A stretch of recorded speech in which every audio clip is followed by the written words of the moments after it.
Hello everyone, last लेक्चरला आपण bending stress आणि shear stress काय असतं ते बघितलं होतं आपण. त्यानंतर एसएफडी आणि बीएमडी हा टॉपिक आपला पूर्ण कंप्लीट झालेला होता. आता नेक्स्ट टॉपिक आपण बघणार आहोत, that is movement of resistance. हे खूप इम्पॉर्टंट आहे. तुम्हाला ह्या थेरॉटिकल कॉन्सेप्ट आहे ते समजलं पाहिजे. तुम्ही इझिली फाइंड आउट करून घेतात with the help of formula, पण त्यामध्ये ऍक्च्युअल कॉन्सेप्ट काय आहे हे तुम्हाला माहित नसतं, त्यामुळे लक्ष द्या. मुवमेंट ऑफ रेझिस्टन्स म्हणजे काय, इथे मी ते डेफिनेशन लिहिलेली आहे. ती डेफिनेशन मी आधी रीड करून दाखवते आणि त्यानंतर त्या डेफिनेशनचा मिनिंग काय आहे तो मिनिंग मी तुम्हाला इथे सांगते. Movement of resistance is the movement of a couple. Couple म्हणजे काय, मुवमेंट ऑफ कपल म्हणजे काय, आपण मेकॅनिक्स मध्ये पण बघितलेलं आहे की कपल म्हणजे काय असतं. तर कपल अशी फोर्सची मुवमेंट असते किंवा असे फोर्स असतात की ज्यांची मॅग्निट्यूड सेम असते, पण जी काही डायरेक्शन असते ती डायरेक्शन हे वेगवेगळी असते, अनलाईक पॅरलल असते. ठीक आहे, ते झालं movement of couple. Formed by the total compressive force acting at the CG of the compressive stress diagram and total tensile force acting at the CG of a tensile stress diagram. ठीक आहे, आता compressive stress diagram काय आहे, tensile stress diagram काय आहे, हे सगळं आधी तुम्हाला माहित करून घ्यावं लागेल. मी ते तुम्हाला आधी सांगते आणि मग त्यानंतर आपण स्टार्ट करू. Movement of resistance me short पद त्याला MR म्हणणार.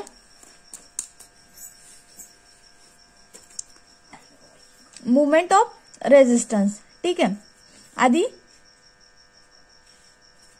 हा सिम्पली सपोर्टेड बीम आहे, that is A point and this one B point. Load W is acting at a centre, that is point C. इथे हा जो काही लोड अप्लाय होतोय, तो लोड अप्लाय होण्यामुळे काय होतंय, हा बीम काय करतोय, बेंड व्हायचा प्रयत्न करतोय. आपण लास्ट लेक्चरलाही बघितलं होतं. ही बेंडिंगची जी काही डायग्राम आहे हे मी तुम्हाला नीट एक्सप्लेन करून दिलेलं आहे. इथे सिम्पली सपोर्टेड बीम असेल तर टॉपला कंप्रेसिव्ह स्ट्रेसेस जनरेट होतात आणि बॉटमला टेन्साइल स्ट्रेसेस जनरेट होतात. ठीक आहे, आता हे आपल्याला इथे माहिती, इथे जवळ जायचा प्रयत्न करते, कंप्रेस होतोय आणि इथे दूर जायचा प्रयत्न करतोय. आता जर ह्या बीमचा जर मी क्रॉस सेक्शन ड्रॉ केल्यानंतर इथे मी एक न्यूट्रल ऍक्सिस ड्रॉ करते आहे.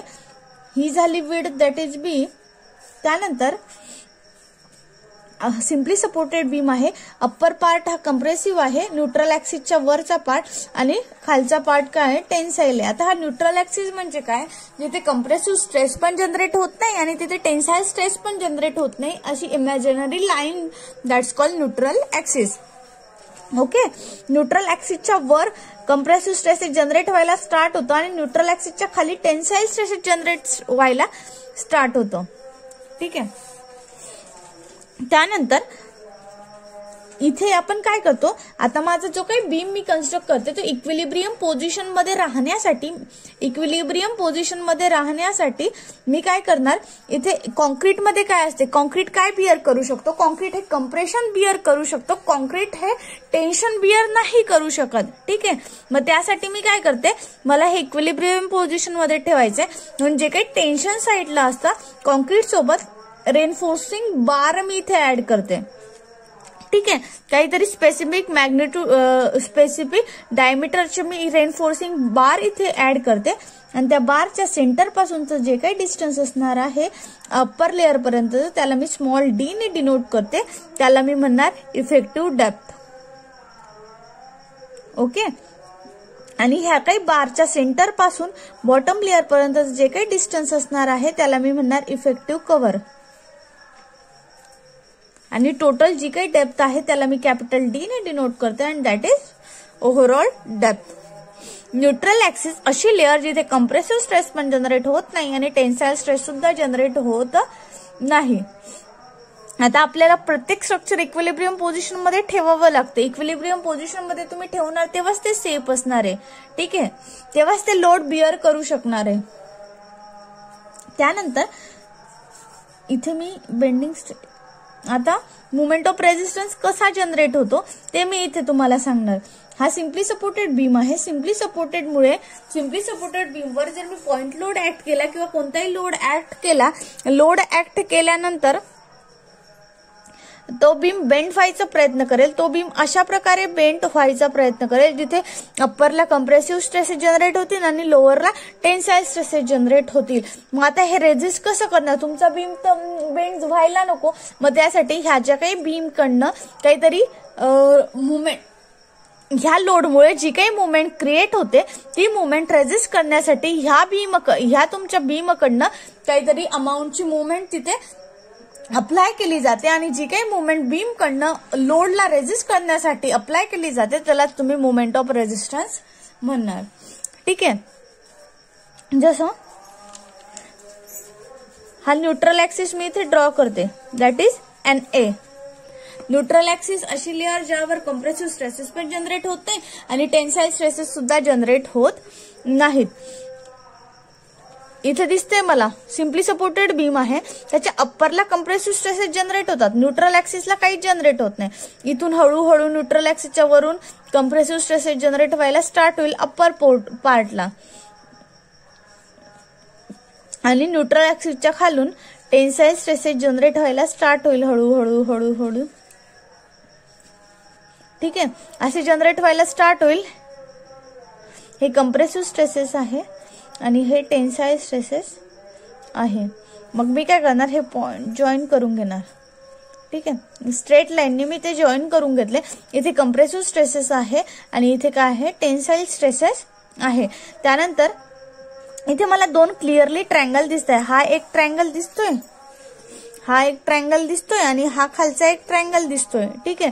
हे जे काही न्यूट्रल ऍक्सिस पासून टॉप लेअर पर्यंतचं जे काही डिस्टन्स आहे मी त्याला मी देऊन देणार YC.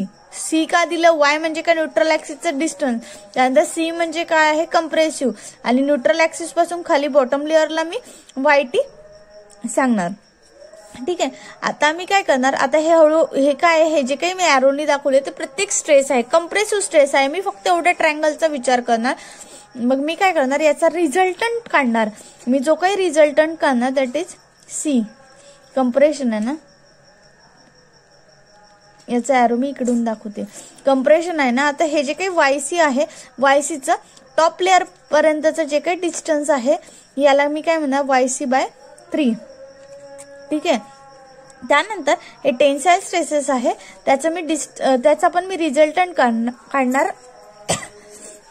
तो इथे कुठेतरी येईल आणि त्याला इथे मी T लिहिते आणि त्याचं जे काही डिस्टन्स असणार आहे बॉटम लेअर पासूनचं ते काय असणार आहे, YT/3. आणि हे जे काही C आणि T मधलं जो काही डिस्टन्स आहे, C आणि T मधलं जे काही डिस्टन्स आहे त्याला मी काय म्हणणार, Z. That is lever arm. इकडे लिहिते लिव्हर आर्म. मग इथे काय दिसतंय मला, हा माझा बीम स्टेबल कंडिशन मध्ये आहे. तो स्टेबल कंडिशन मध्ये काय आहे, कारण इथे C हा कंप्रेसिव्ह स्ट्रेस जेवढा जनरेट होतोय ना त्याला रेजिस्ट करण्यासाठी किंवा मग त्याच्याच मॅग्निट्यूडचा टेन्साईल स्ट्रेस सुद्धा मी जनरेट करते. इथे ते दोघं बॅलन्स पोझिशन मध्ये आहे म्हणून माझा जो काही बीम आहे तो सेफ आहे. ठीक आहे. मग काय होतंय, बीमवर हा जो काही मी लोड अप्लाय करते त्या लोडमुळे तो बेंड व्हायचा जो काही प्रयत्न करेल त्याला रेजिस्ट करण्यासाठी हा जो काही टेन्साईल स्ट्रेस आहे इथे जनरेट होतोय किंवा मग कंप्रेसिव्ह स्ट्रेस जो इथे जनरेट होतोय ना तो त्याला रेजिस्ट करेल. तो कशा प्रकारे रेजिस्ट करेल, बीम इक्विलिब्रियम पोझिशन मध्ये ठेवण्यासाठी C आणि T मला सेम मॅग्निट्यूडचे असतील. ठीक आहे. C आणि T सेम मॅग्निट्यूडचे असतील. मला इथे सरळ दिसतंय म्हणजे equal in magnitude but opposite in direction किंवा equal in magnitude and unlike parallel जे काही फोर्सेस असतात ते फोर्सेस काय फॉर्म करतात, कपल फॉर्म करतात. म्हणजे माझा हा C इकडे जातोय, हा T इकडे जातोय आणि त्यानंतर ह्या दोघांमधलं डिस्टन्स पण माझ्याकडे आहे that is Z lever arm. इथे लिव्हर आर्म लक्षात ठेवा तुम्ही. ठीक आहे. तर हे फोर्स काय करताय, त्याच्यावर जो काही लोड येतोय बीमवर, तो जो काही बीमवर लोड येतोय त्यामुळे जी काही मुवमेंट क्रिएट होते आहे ती मुवमेंट ते फोर्स इझिली रेजिस्ट करता आहे. कसं करणार आहे, तर मुवमेंट ऑफ रेजिस्टन्स मी याला नाव देईल. हा C इंटू मी झेड म्हणू शकते, कारण आपण कपलचे कॅरेक्टरिस्टिक बघितलेले आहे, त्यामध्ये आपण या सगळ्या गोष्टी बघितल्या की मी सिंगल C इंटू झेड का म्हणते. इथे मी movement of resistance C into Z म्हणू शकते किंवा मग T इंटू झेड म्हणू शकते. लोडमुळे तुमचा बीम बेंड व्हायचा प्रयत्न करेल आणि तो बेंड व्हायचा प्रयत्न करेल, तर त्याला रेजिस्ट करण्यासाठी बीम जो काही इंटरनली मुवमेंट क्रिएट करतो त्या मुवमेंटला तुम्ही मुवमेंट ऑफ रेजिस्टन्स म्हणणार. त्यानंतर next term that is section modulus. Section modulus सुद्धा आपण Z ने डिनोट करतो. Section modulus it is the ratio of I by Y. What is I? I is the moment of inertia and what is Y? It is the distance of neutral axis from a top layer or bottom layer. Okay. If they ask ZXX, that is section modulus about XX, then you can write IXX upon Y, or ZYY is equal to IYY by Y. That is moment of inertia about X axis. Y is the distance from the neutral axis to the top or bottom layer. Okay. Next.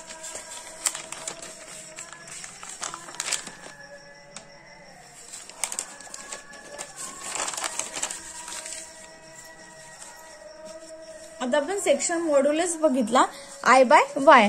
आता तुम्हाला काही सेक्शनचे मी section modulus draw कसे करायचे ते सांगते. इथे मी rectangle section घेतला आहे, त्याची विड्थ B सांगितली आहे, डेप्थ D सांगितलेली आहे. हा न्यूट्रल ऍक्सिस आहे NA किंवा XX ऍक्सिस जरी म्हटलं तरी चालेल. आणि त्यानंतर ह्या न्यूट्रल ऍक्सिस पासून किंवा XX ऍक्सिस पासून टॉप लेअरचं डिस्टन्स काय, हा D by total depth by 2 आणि खाली काय टोटल डेप्थ बाय 2. ठीक आहे. हा XX आणि YY ऍक्सिस मी इथे ड्रॉ केलेला आहे. Z is equal to I by Y. I काय आहे, मुवमेंट ऑफ इनर्शिया. आपल्याला माहिती रेक्टँगलच्या मुवमेंट ऑफ इनर्शियाचा फॉर्म्युला काय आहे, BD³ बाय 12. ओके. Y म्हणजे काय आहे, न्यूट्रल ऍक्सिस पासून टॉप लेअरचं किंवा बॉटम लेअरचं डिस्टन्स. ते किती न्यूट्रल ऍक्सिस पासून टॉप लेअरचं डिस्टन्स D बाय 2. मी जेव्हा हे सॉल्व्ह करणार तेव्हा सॉल्व्ह करून माझा आन्सर काय येईल, BD² बाय 6. किंवा आता मी हे BD³ बाय 12 काय आहे, तो IXX आहे. जर मी IYY बाय Y घेतलं, DB³ बाय 12 इंटू Y काय आहे, D बाय 2 आहे. आता इथे D बाय 2 येईल का, आपण IYY घेतोय, अबाउट Y ऍक्सिसला घेतोय आपण. ठीक आहे. DB³ बाय 12 केलं, मग Y काय येईल, B बाय 2. B bye 2. इथे आपण अबाउट XX ऍक्सिस घेतलं तेव्हा XX ऍक्सिसच्या अबाउट जो काही हा XX ऍक्सिस पासून टॉप लेअरचं डिस्टन्स D बाय 2 घेतलं. आता आपण IYY घेतो आहे, तर IYYचं एका लेफ्ट किंवा राईट जी काही लेअर आहे त्यापासूनचं डिस्टन्स किती असणार आहे या YY ऍक्सिस पर्यंतचं, हा टोटल B आहे, तर B बाय 2 असणार आहे हे, म्हणून मी इथे B बाय 2 घेतलं. DB³ बाय 12 हे सॉल्व्ह करायचं. हा 2 वर जाईल, खाली इथे B येईल, 2 हे 6, हा B इथला एक B कॅन्सल होईल आणि काय येईल, DB² बाय 6. ओके. त्यानंतर हा सर्कल आहे, सर्कलचा हा डायमीटर मी इथे कॅपिटल D करते. त्यानंतर मला Z फाइंड आउट करायचा आहे. Movement of inertia upon neutral ऍक्सिसचं डिस्टन्स. मुवमेंट ऑफ इनर्शियाचा सर्कलचा फॉर्म्युला काय आहे, पाय बाय 64 इंटू d⁴ आणि वायचा फॉर्म्युला काय आहे, वाय काय आहे, न्यूट्रल ऍक्सिसचा किंवा एक्स ऍक्सिसचा टॉप किंवा बॉटम लेअरचं डिस्टन्स. हा टोटल काय आहे, डी आहे, डायमीटर आहे. ठीक आहे, डायमीटर बाय 2 d/2. इथे मी लिहिणार d/2. हे मी सॉल्व्ह करणार. हे पाय बाय 64 d⁴ असंच घेणार मी. हा d/2 2 वर इकडे जाताना मल्टिप्लायला जाताना इथे 2 वर येणार, d खाली येणार. हा d कॅन्सल, 2 64 इथे कॅन्सल केलं, इथे 32 येणार. That is pi by 32 into d. हा d cancel, that is d³. Right. असंच तुम्ही हॉलोचं करू शकतात या प्रकारे. नेक्स्ट आहे लोडिंग कंडिशन्स आहे. आता हे पुढे तुम्हाला लागेल लोडिंग कंडिशन्स. मी ते 4 लिहिलेलं आहे. आणि मॅक्झिमम मुवमेंट कशी फाइंड आउट करायची तुम्हाला माहिती आहे, पण ह्या ज्या काही स्टँडर्ड केसेस आहेत त्या तुम्ही लक्षात ठेवा. जर सिम्पली सपोर्टेड बीम असला आणि त्याच्या पॉइंट लोड सेंटरला असला तर मॅक्झिमम बेंडिंग मुवमेंटचा फॉर्म्युला आहे WL²/8. Sorry, WL/4. WL/4. त्यानंतर सिम्पली सपोर्टेड बीम आहे आणि त्याच्यावर यूडीएल जर ऍक्ट होत असला तर त्याचा मॅक्झिमम बेंडिंग मुवमेंटचा फॉर्म्युला आहे. हे तुम्ही फाइंड आउट पण करू शकता, तुम्हाला येतं, हे आपण शिकलोय. WL²/8. त्यानंतर कॅन्टिलिव्हर बीम आहे आणि फ्री एंडला जर लोड ऍक्ट होत असला तर त्याचा जो काही मॅक्झिमम मुवमेंटचा फॉर्म्युला आहे तो आहे WL. मॅक्झिमम मुवमेंट कुठे जनरेट होईल, ऑफकोर्स फिक्स एंडला. ठीक आहे, इथे काय सेंटरला जनरेट होईल, हा C point, movement at C. आणि इथे पण सेंटरला मॅक्झिमम मुवमेंट जनरेट होईल. इथे तर 0 असते तुमचे जे काही सिंपल एंड असतात इथे C. त्यानंतर इथे आता ही केस आहे कॅन्टिलिव्हर बीम आहे आणि यूडीएल ऍक्ट होते. Maximum bending movement of course fix एंडला जनरेट होईल आणि त्याचा फॉर्म्युला काय आहे WL²/2. W काय आहे, जो काही लोड ऍक्ट होते तो. L काय आहे, W पर युनिट. हा, मी इथे तुम्हाला पर युनिट लेंथ.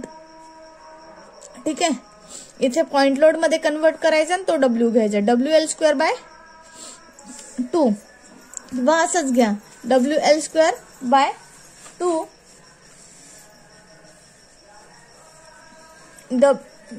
ठीक आहे, W पर युनिट लेंथ घेतले ना आपण. मग मी स्मॉल W दाखवते ना इथे. WL²/2 इथे आहे W into L.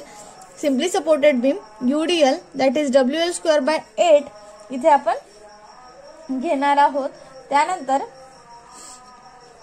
Movement at C घेतली आपण, सिम्पली सपोर्टेड बीम आणि सेंटरला point load WL/4.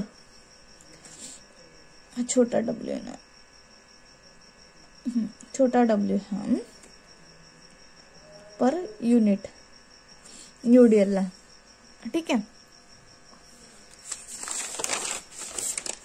Next problem आहे तो आपण नेक्स्ट लेक्चरला बघू.